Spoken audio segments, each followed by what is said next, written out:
Hey guys, this is Trace from Dub Academy. I also make music under the name Xyan.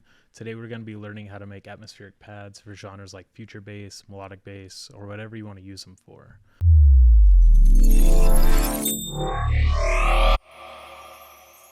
So I'm going to go ahead and start off by playing what the finished product will be, just so you can kind of get an idea of what we're going for.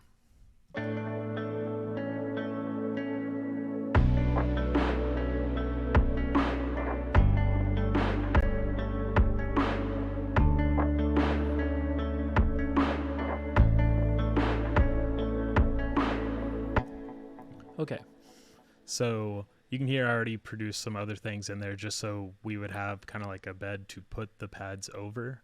But let me go ahead and show you what it sounds like without these added pads and just atmospheric elements.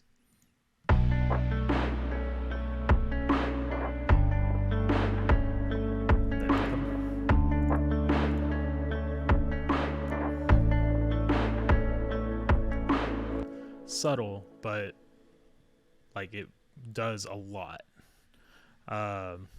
So let's go ahead and get started. You can see I've already made a couple here. I'm going to solo each one so you can hear what it sounds like.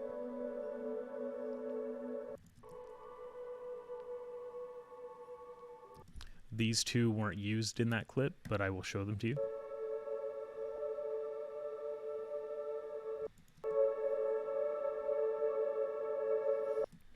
There they are. So I'm going to go ahead and delete these. And we can get started. So I'm going to go ahead and start off with making a new MIDI clip. And you can see in the track right now, we have just mainly this contact guitar with the contact bass guitar and the filtered drums, which were made here, and I'll show you in a future video how to make those. So we have the melody that the guitar is playing right here.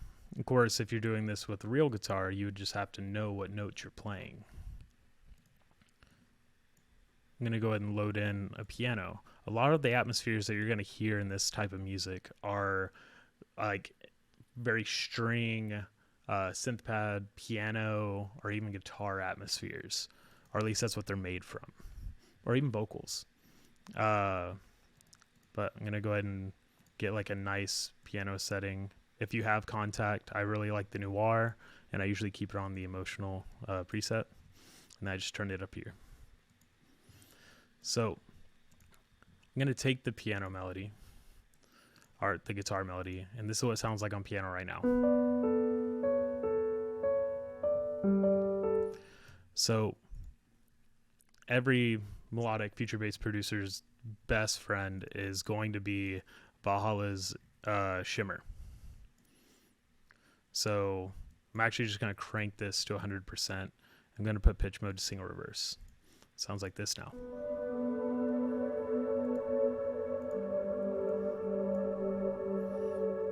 Gonna go and take out those low frequencies that we don't need for this atmosphere.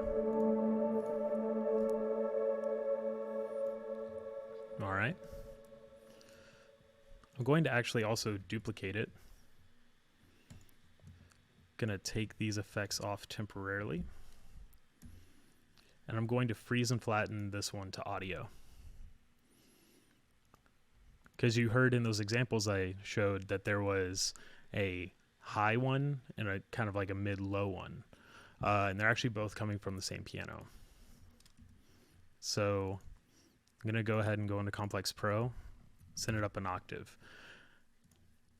I'm going to show you what it sounds like without the effects on it, and it's not actually going to be very pleasant.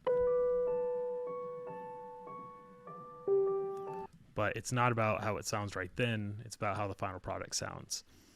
So I'm going to put those effects back on, which was the shimmer and the EQ.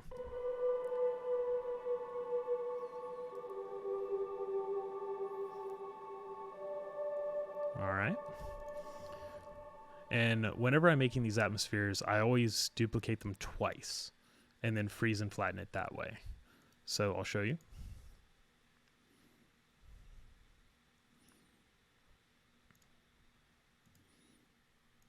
Now this one.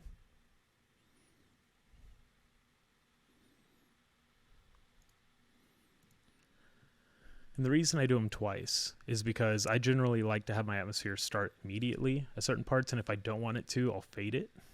But you see at the beginning of the first one, it's like it's gradually going in, and a lot of times you can even hear like the first notes of what it originally was. So I usually take the second one and paste it over the first one. So now I can take these, go to the beginning, and these both together now sound like this. Go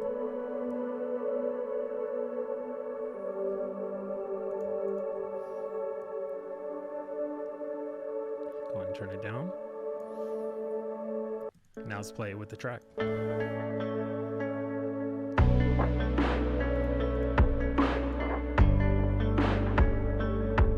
You don't want the atmospheres to take center stage usually.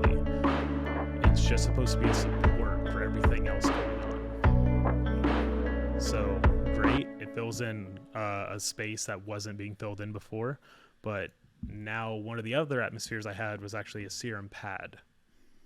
And I will show you that right now.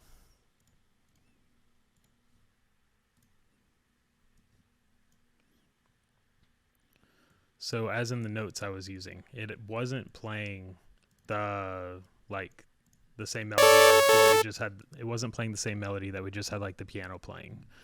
It was actually playing like chords that I programmed.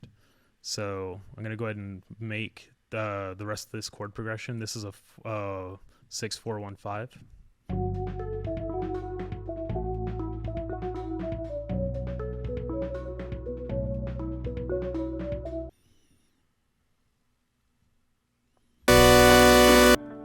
All right, so let's go with that.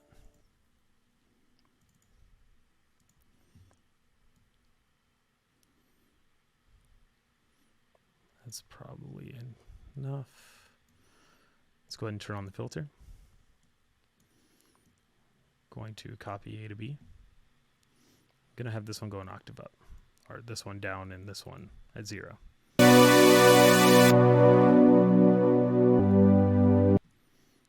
right, I'm going to increase the attack and the release. I'm even going to increase the polyphony just in case we get some note stealing. And note stealing is whenever there's so many voices going on that if you have it set too low, it will start to note steal, meaning certain notes will turn off because there's too many being played. You can increase that in Serum, but it does take up more CPU.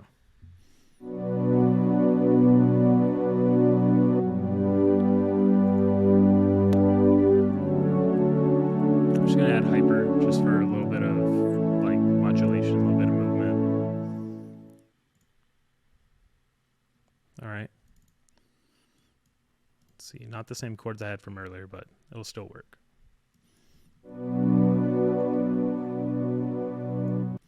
I'm even going to put a reverb on this, just not shimmer, but one that can just kind of help it carry.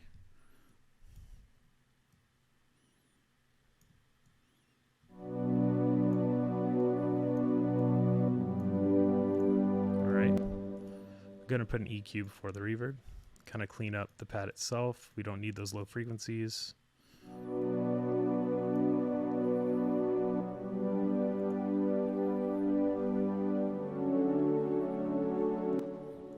That works.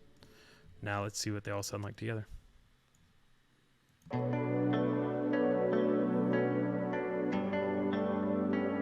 Same thing as before, I don't want this to take center stage.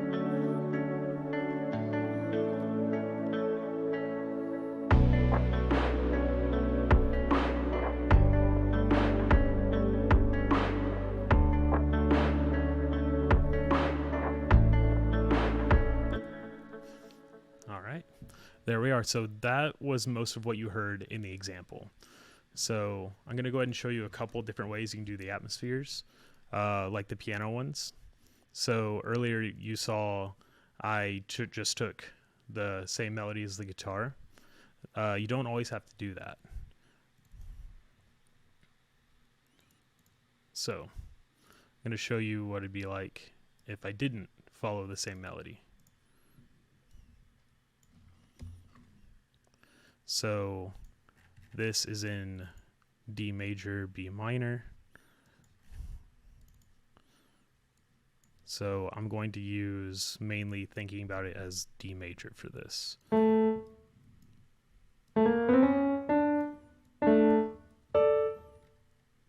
right.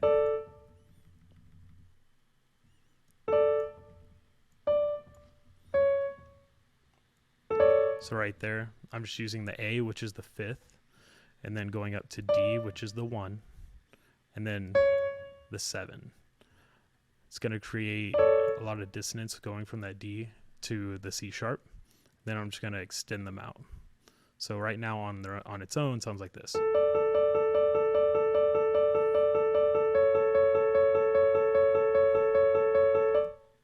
right, I'm going to turn down the velocity of these notes.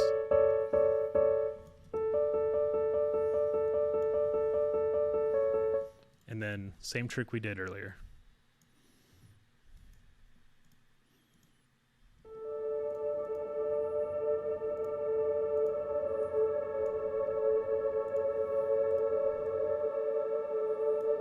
Don't need those low frequencies. Things like our bass will take up that lower register.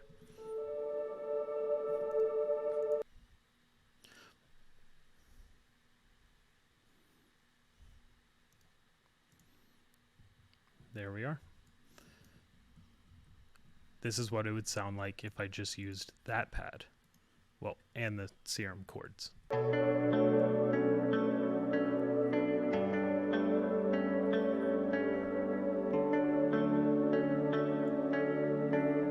Without it.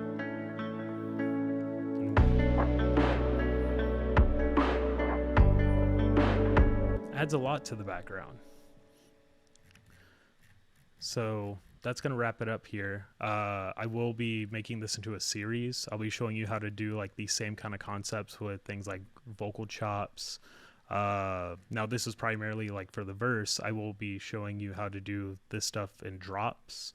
And I also will be going over other aspects, like you heard the drums. I'll be showing you how to make those from scratch, or at least, you know, the filtered out sound.